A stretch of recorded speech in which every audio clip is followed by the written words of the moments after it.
Thank you so much for taking the time to listen to this podcast today. We are going to be discussing cloud migration and how to avoid the pitfalls within cloud migrations that you might be undertaking.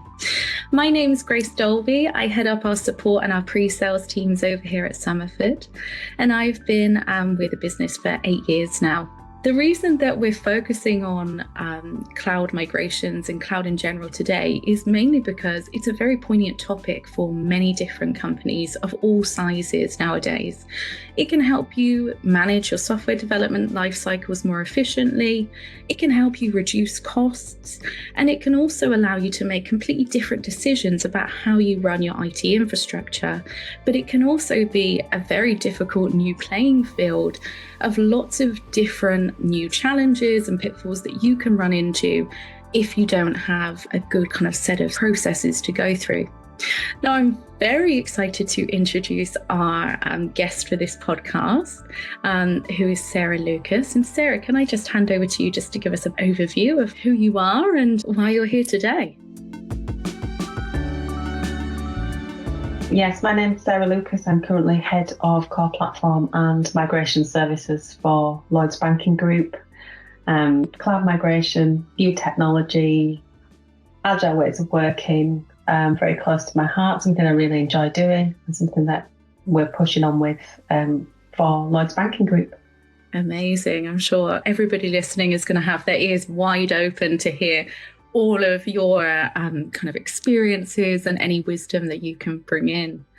So I'd really like to just start off with kind of going through how you started and where you've got to in your career and kind of really what brought you to be kind of in this core platform area.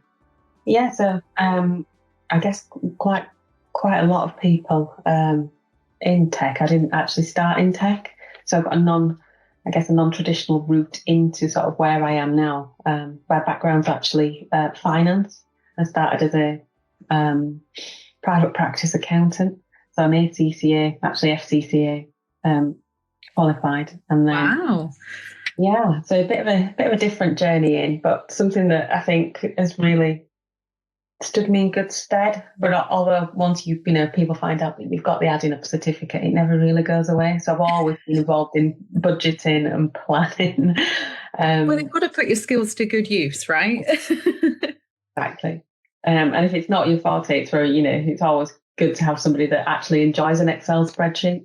Very true. So I moved out of private practice and into industry, and then I used to look after the management accounts for the technical team. Part of that was looking at, and this is probably a sign of age, how we could take advantage of billing portals and things like that were being introduced. BT actually came in and said, do you want to look at this with us? Who wants to do the sort of proof of concept? And I put my hand up for that. And we worked sort of through the new sort of billing journey, what it was like to move services onto the internet.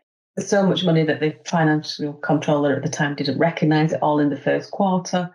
And then it had proved so successful and made such a big saving that the IT director at the time decided that it would be quite handy to have me move into the technology side of the business, which I then did. And then just really got involved in everything. I am a question asker. I must frustrate the life out of the teams that I work with because I'm forever asking how it works, what it does, what we're using it for, what's next. And then just sort of got involved in lots of different types of projects and programs, from then using end user compute, networking, mid-range, a little bit of mainframe, which now I'm back in banking. Obviously, there are things that I remember from where I started in tech and on that tech journey. Moved sort of through financial services, then into gaming, which was an interesting change of industry, change of pace. Yeah. Looked after the infrastructure delivery teams for William Hill. They didn't actually have an infrastructure program when I started, so I built the team up, and then over time added more and more services into the teams, and then finally added the run side. So I looked after both change and run for the technical teams. And then when William Hill started on their cloud journey, I also spun up the cloud migration team as well.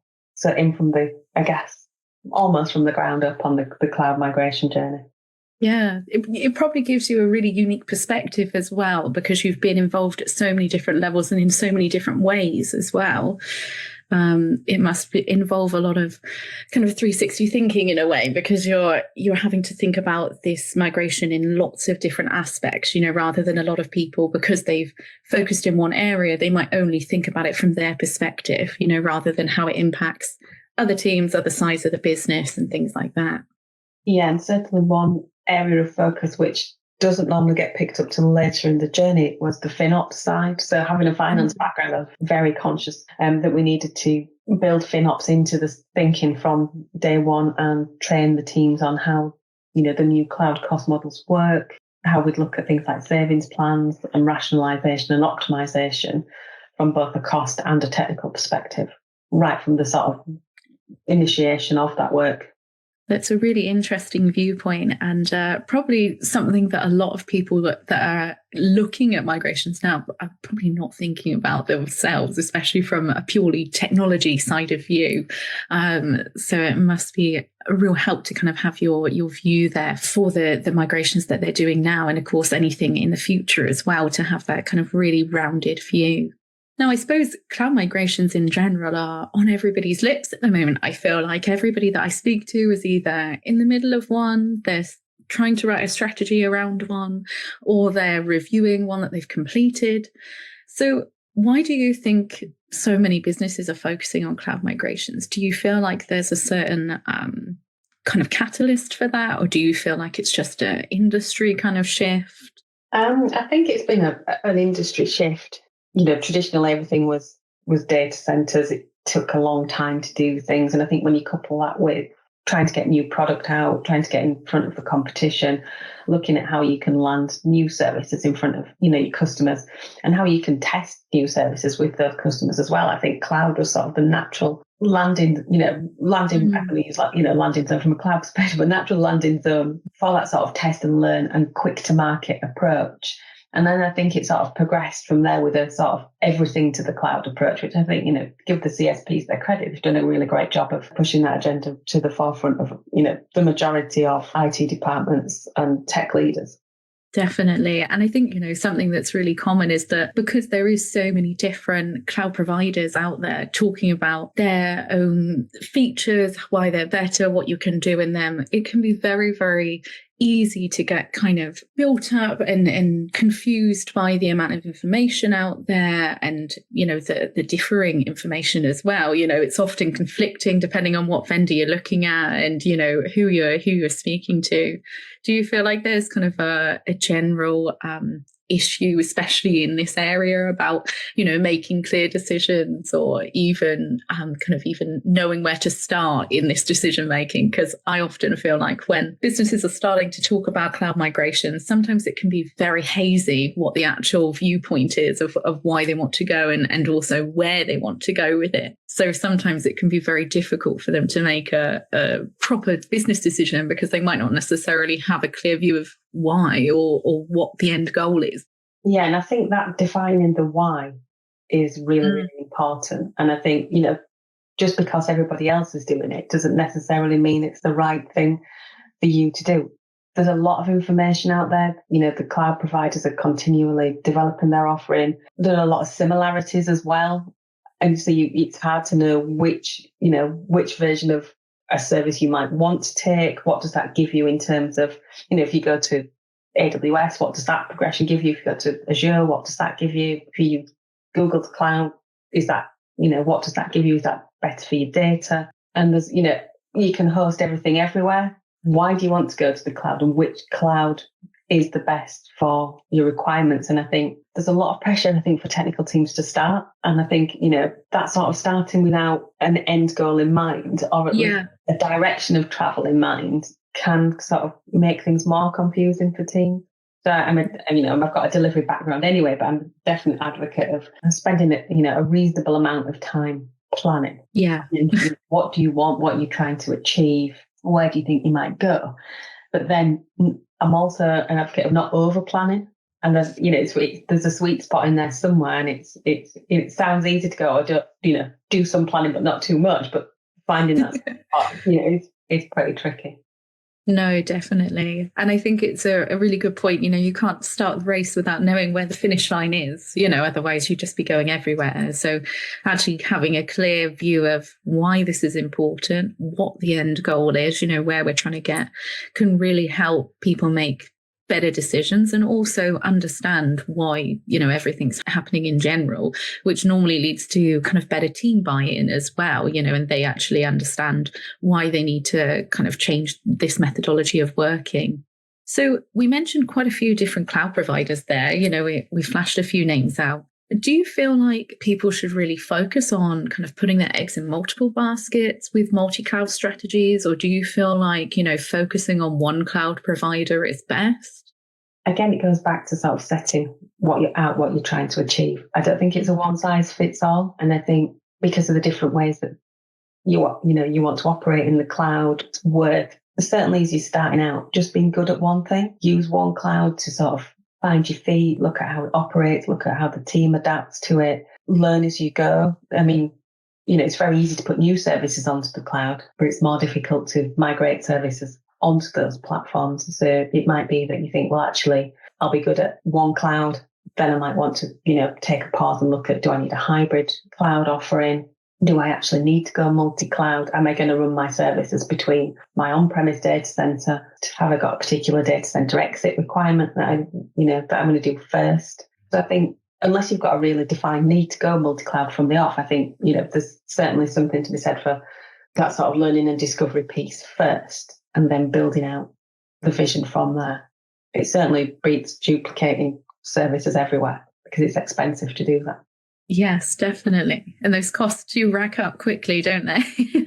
So we've kind of spoken in general about migrating, almost everything to the cloud in a big bang approach. Do you feel like, a lot of businesses, when they do look at cloud migrations, I think often this big bang approach is quite often on the table for discussion, just say, okay, let's start moving everything.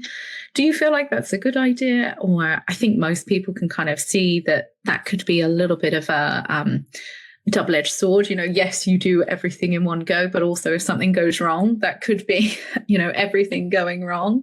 Is there any areas or application services, etc., that you feel maybe better to kind of leave for later on, or maybe not put in cloud? Or do you feel like cloud is for everything and is fine to do kind of big bang approaches?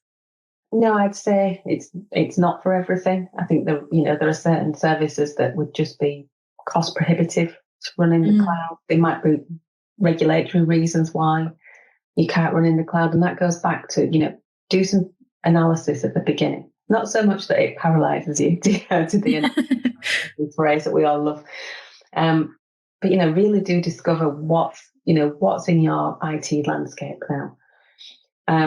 One of the reasons that we see that people are migrating to the cloud is the data center's full, they don't know where to go next. But again, unless you get into that discipline of housekeeping, you're just going to move. You're just going to take the bad with you. So there is going to have to be some housekeeping, which is nobody's favorite. But work out really the best place to host those services and where that value rolls forward to the customer. Yeah, this isn't an experiment in engineering. This should be, where do we get value that we pass to our customers from the hosting and placement of these services, either in our own environment, in a colo, or in a cloud. Definitely. And I suppose this brings us back to, our point about doing proper analysis and also doing proper planning and having, a good understanding of why you're doing this and what the end goal is, so that then that actually helps you understand what applications, services or products, etc., are going to be useful and valuable to move to a cloud environment, and what maybe is best to just leave as it is right now. Do you have any, general advice for people when they are looking at planning in terms of either the people that they should have involved or strategies that they might be able to kind of bring into that kind of meeting to help them structure it a little bit better? I think the product owners have got a really good role to play in migration. They understand, their product roadmaps. They know what's coming next, and it is, the supporting sort of IT platform teams to help them with that. So, is it worth migrating something if you're going to build something new? Why not just start the new build in the cloud and then cut over to the new version? Or if there's something that just works, just sits there, but you need to get it out of a data center, then why not look at a hybrid cloud offering? And then if there's something, let's take it to the extreme. You're never going to put the mainframe on the cloud, not as things stand right now. Yeah. We're now looking at it. But, have that understanding that it's a portfolio of IT services. And I think the cloud, is just part of that portfolio. And it's about placing things where you get the best value and make the most difference for your customers. I think sometimes in tech, we focus on the tech and not on passing that value through to the customers. No, definitely. And often we can sometimes be so blinded by, our focus on the technology and, the service at hand that sometimes the customer experience or the impact to the customer is not as always focused on.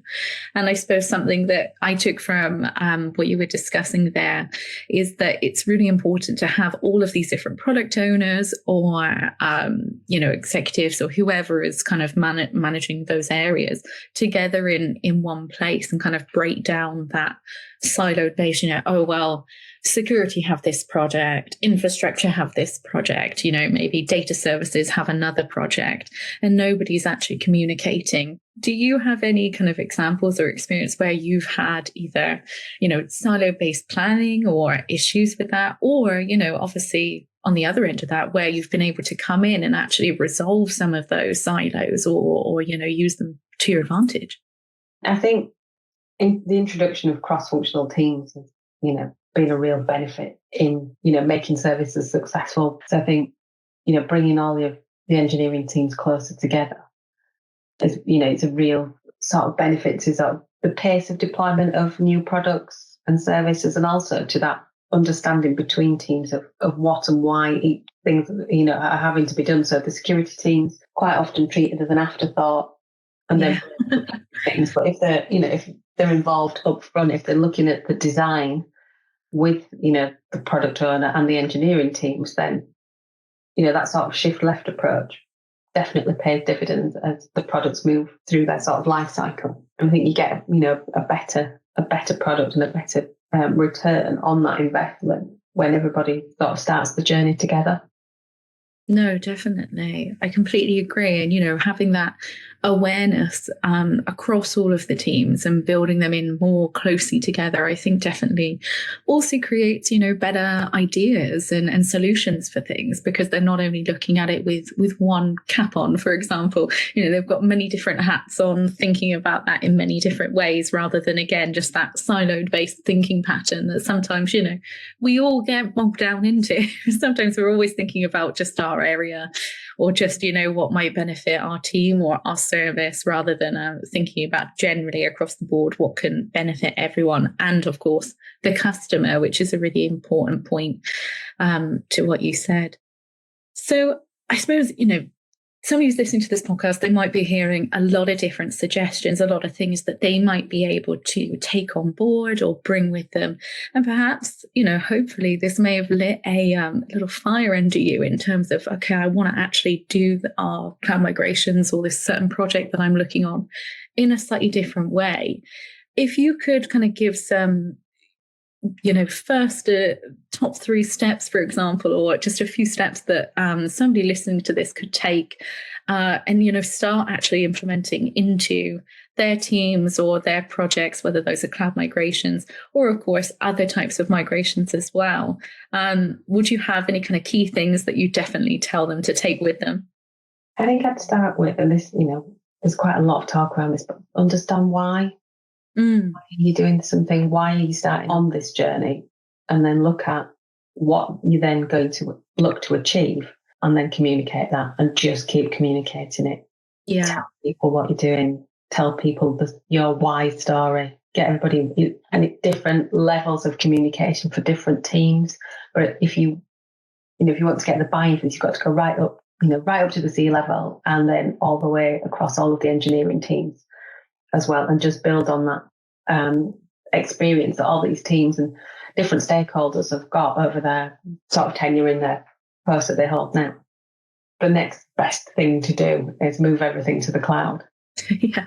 And it often isn't that, it's not, like I said before, it's not a one size fits all. You can get some really, fantastic benefits of moving to the cloud. You can make a lot of difference to the customers for certain things, but then for other things, it's not the right thing to do. And sometimes you don't know that until you actually try to do something. So don't be afraid to sort of, put something in a dev environment, have a look and see how it feels. And then if it doesn't work, just take it back out again. And that's one of the benefits of cloud, is that quick experimentation. So, try, fail, learn is definitely one of the great benefits of these cloud platforms. And it might be that you just find that it's not the right place, or it's not the right place for now.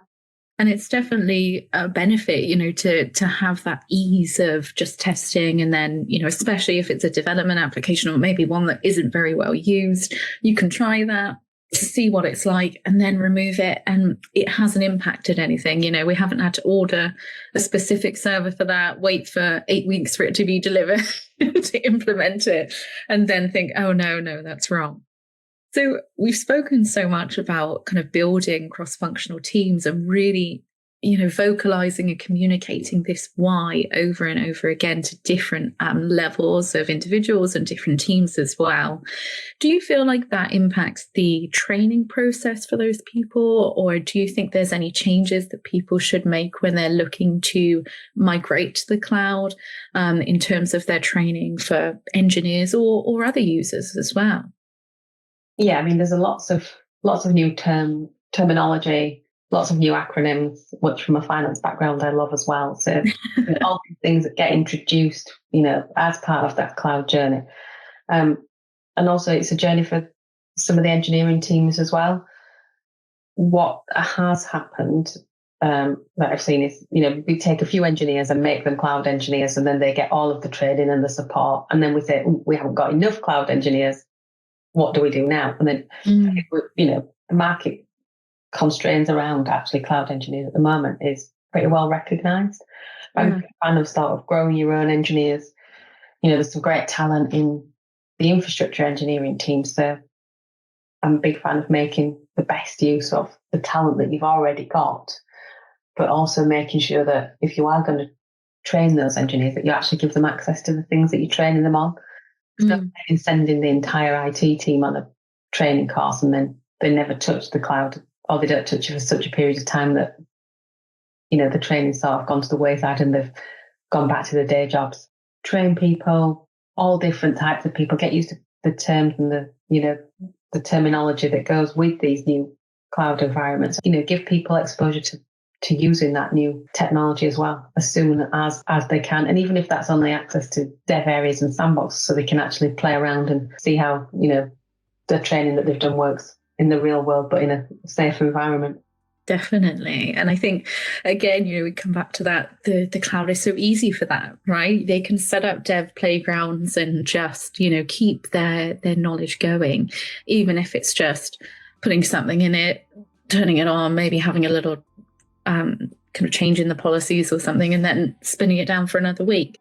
At least they get that opportunity, and it's much easier and quicker and much more flexible for them to be able to do that.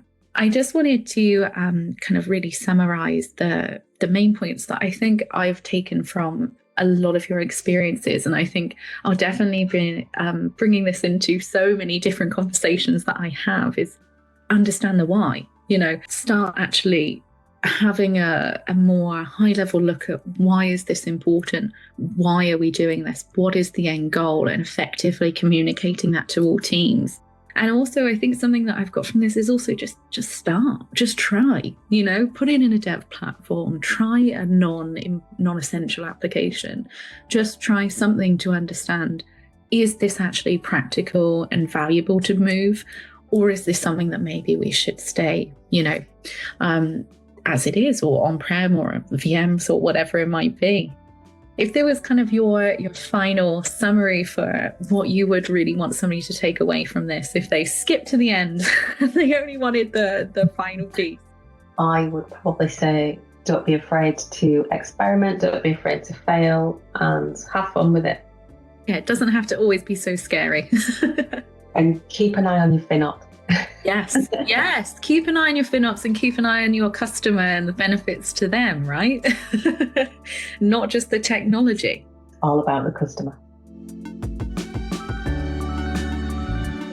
Well, thank you so much, Sarah, for your time, your experience. I feel like everyone listening to this will have gained so much from your very varied and kind of widespread experience. So I think that's just extra value there from so many different kind of viewpoints. So I think it will really apply to, not just technical people. You're going to have financial people, cheering at this, hearing your views. So just thank you so much for your time. And of course, to the listeners listening to this today, thank you so much for listening. Thank you, Grace.